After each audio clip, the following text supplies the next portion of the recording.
Welcome to the Salmon Runs YouTube. Enjoy the video.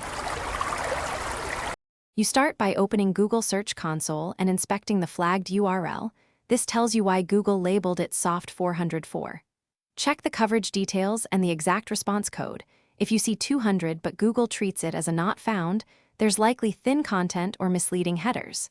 Next, request a live test and view the rendered HTML. Make sure robots, TXT and meta robots aren't blocking indexing.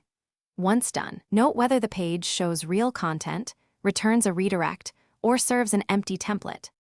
Now you resolve the root cause. Thin or placeholder pages trigger Soft 404, so add meaningful content that satisfies user intent and includes clear headings and visible text. That convinces Google the page is substantial. Simultaneously, check server behavior. If the page should exist, return a proper 200.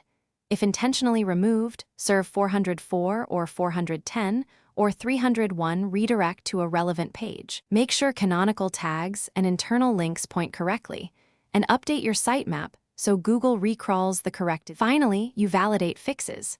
In Google Search Console, re-inspect the URL and request indexing. This prompts Google to reevaluate the page. Monitor the coverage report and wait for the status to clear. Make sure the live test matches what a user sees. If Google still flags a Soft 404, debug with curl or browser dev tools to confirm response codes and rendered HTML, and check server logs for anomalies. One troubleshooting tip: compare headers and content with a similar page that is indexed to find.